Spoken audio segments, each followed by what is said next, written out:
என்னன்னு தெரியுமா?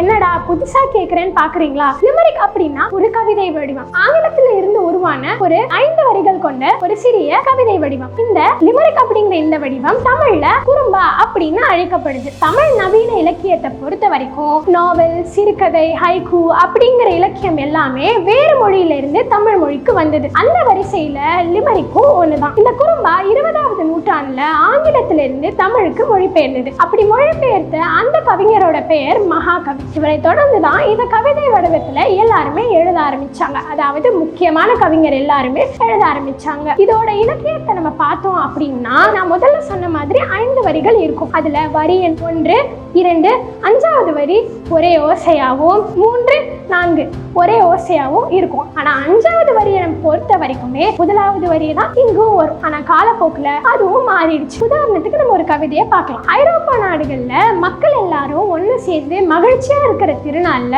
இந்த குறும்பாவை பாட்டா பாடியிருக்காங்க. இது ஏன் பாட்டா பாடியிருக்காங்கன்னா, இது கேலி, கிண்டல், நகைச்சுவைக்கு பயன்படுத்துறது தான். இந்த குறும்பா அப்படிங்கிறது அந்த உள்ளடக்கத்தை கொண்டிருக்கு. அதனாலதான் அந்த மாதிரி பாடியிருக்காங்க. இது அப்படி பாடினதுனாலேயே ஐரோப்பால இது மிகவும் வேகமா பரவ ஆரம்பிச்சுது. தமிழை பொறுத்த வரைக்கும் 1966ல நம்மளுடைய கவிஞர் மகாகவி அவர்கள் 100 குறும்பாக்களை எழுதி வெளியிட்டிருக்காரு. அவர் வெளியிட்டதுதான் முதல்ல தமிழ்ல கவிதை தொகுப்பு எழுதி வெளியிட்டதா அறிவிச்சிருக்காங்க. அதுக்கடுத்து கவிஞர் மீரா, கவிஞர் ஈரோடு தமிழன்பன் இவங்க எல்லாருமே இதை எழுத ஆரம்பிச்சாங்க. குறிப்பா கவிஞர் குறும்பாவுடைய வடிவத்தை விட்டுட்டு அதோட உள்ளடக்கத்தை மட்டும் வச்சு கவிதையை எழுதியிருக்காங்க. அத ஊசிகள் அப்படிங்கிற தொகுப்புல கவிதையா வெளியிட்டிருக்காங்க. வெளியிட்டது மட்டும் இல்லாம அது மிகப்பெரிய வரவேற்பையும் பெற்றது. அந்த ஒரு கவிதையை இதோ பார்க்கலாம்.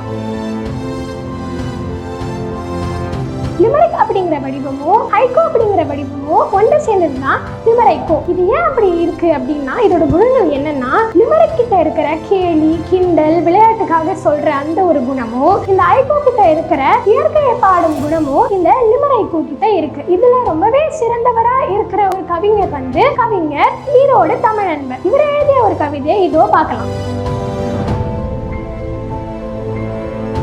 இந்த மாதிரி எவ்வளவு அழகா நம்மளுடைய கவிதைகள்லாம் இருக்கு. அது எல்லாத்தையும் நீங்க படிச்சு பார்த்தாதான் தெரியும். நன்றி.